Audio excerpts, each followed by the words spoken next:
Hello and welcome to the show. Here we cut through the noise and bring to you the most important stories that move the markets. I'm your host Anurag Bansal.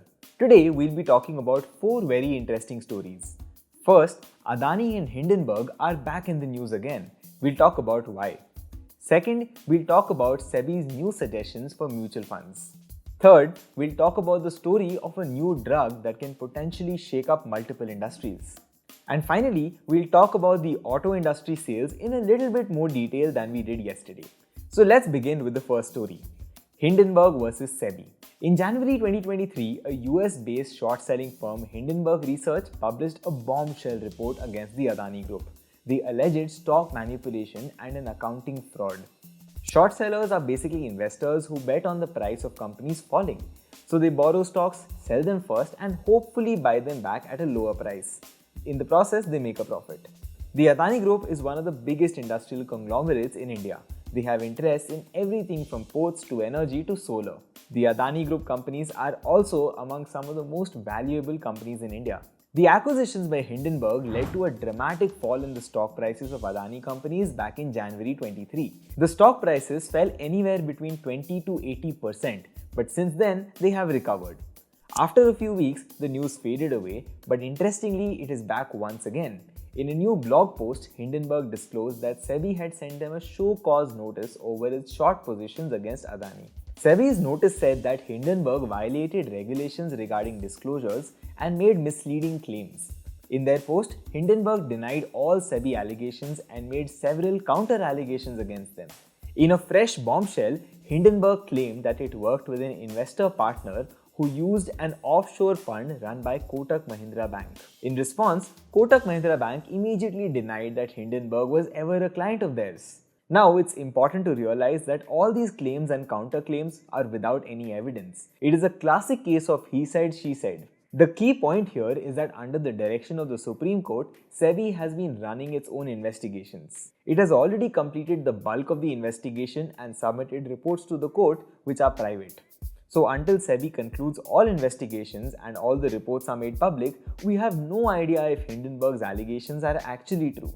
Similarly, until the latest saga between SEBI and Hindenburg plays out, we have absolutely no clue what the truth is. So for now, technically all that we have is some really good drama. Now on to the next story. On 28th of June, SEBI issued a new consultation paper on the disclosure of risk-adjusted returns by mutual funds. Now this might sound a little complicated and boring to you, so let me simplify by explaining the difference between a regular return and a risk-adjusted return. Regular returns are simply the money you make or lose in an investment. It is expressed as a percentage of your initial investment. For example, if you invest 1000 rupees and it grows to 1100 rupees, your return is basically 10%. Risk-adjusted returns, on the other hand, take into account not just how much money you made, but also how much risk you took. This gives a more complete picture of an investment's performance. For example, investment A gave 10% but with high volatility and high risk. This means that the investment value went up a lot, fell down a lot and then ended up at 10%. Now look at investment B. This also gave 10% but with lower volatility and risk. This means this investment didn't go up or down too much. Now in this case, investment B would have a better risk-adjusted return. Now you may think that ultimately final returns is what matters, but that's not quite the case. See, if you don't consider a risk-adjusted return, you don't get an idea of the fund's true performance. You don't know whether it aligns with your risk tolerance or if the returns are due to luck or the skill of a fund manager. In the consultation paper, SEBI said that today some AMCs disclose risk-adjusted returns and some don't. Also, there are no defined ways to calculate risk-adjusted returns. So SEBI proposed that all AMCs disclose a new metric called information ratio. This metric calculates the risk-adjusted returns. SEBI's goal is to give its investors a clear idea of whether the returns generated by a mutual fund are due to the manager's skill or luck. Now, as an investor, risk-adjusted returns are usually a key metric to consider when making investment decisions. If AMCs start disclosing this metric, it will surely become a very valuable data point for investors to consider when they are choosing what funds to invest their money in. Now let's move on to the next story for the day. Imagine you want to lose weight. There's generally only one way to do that: eat less and exercise more. But now there is another one. You can get yourself an injection instead. And no, I am not kidding.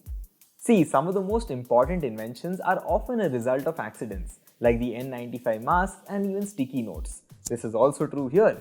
Many years ago, scientists were looking for a way to treat type 2 diabetes. They decided to target receptors that regulate blood sugar levels. Over the next few decades, people learned to devise drugs that hit these receptors. The Danish giant Novo Nordisk tried semaglutide. Its American rival Eli Lilly experimented with tirzepatide. Both began their lives as diabetic medications. One lucky accident was that the same receptors responsible for regulating blood sugar were also responsible for managing hunger. This way, they could slow down the rate at which your stomach becomes empty and tell your brain not to look for more food. This means it not only solved for diabetes but also made people eat less. So people taking semaglutide or its equivalents magically seemed to lose their appetites. In 2021, a study found that people on semaglutides dropped 15% of their body weight.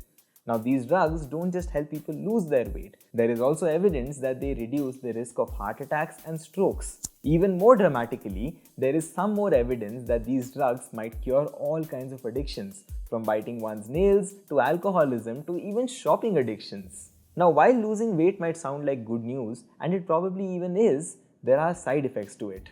If people start taking these drugs, it means that they will consume less fast food, gamble less, smoke less, stop drinking alcohol, stop taking health supplements, etc. etc. This means huge industries like tobacco, casinos, alcohol, etc. will lose hundreds of billions in sales. Some companies like Walmart are already starting to see the effect. The CEO of Walmart US said last year, and I quote, "We do see a slight change compared to the total population. We do see a slight pullback in the overall basket. Just less units, slightly less calories." Now, naturally, this drug has become a superstar. Celebrities began praising it on private signal channels. Novo Nordisk's Ozempic also went viral on TikTok. Influencers started talking about their miraculous weight loss journeys. And not just that, Elon Musk also talked about how it made him look fit, ripped, and healthy. Because of this, weight management and medication has suddenly become a multi-billion-dollar industry. In fact, two-thirds of Denmark's 2022 GDP growth came from Novo Nordisk alone. But if you are in India, you possibly can't find this drug yet. But it looks like that is changing. In India, the CDSCO, or the Central Drug Standard Control Organization, decides whether or not a drug is allowed in the country. To be clear, they've said absolutely nothing on the matter so far. The CDSCO has subject expert committees that study a drug and recommend a course of action. One of them has been looking at Eli Lilly's Mounjaro, and they've given their go-ahead. Not for diabetes, mind you, but for long-term weight management. Eli Lilly still has a few procedures though, and the CDSCO is yet to give the drug its final approval. But as things are going currently, Mounjaro might hit the market as early as next year. Ozempic is also gunning for approval. Now this is big because India has the third highest number of obese people in the world. In 10 years' time, more than 1/10 of the country will be obese. So no wonder these pharma giants are keen on making their debut in India. Now moving on to the final story for the day. Let's look at the auto industry's number in a bit more detail than we did yesterday.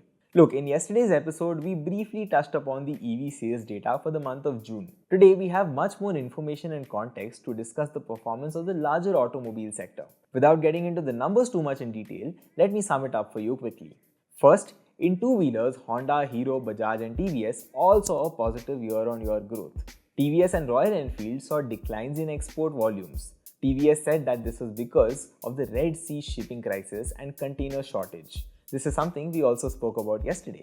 Second, in electric two-wheelers, TVS and Hero saw sales growth year-on-year, while Ather sales declined.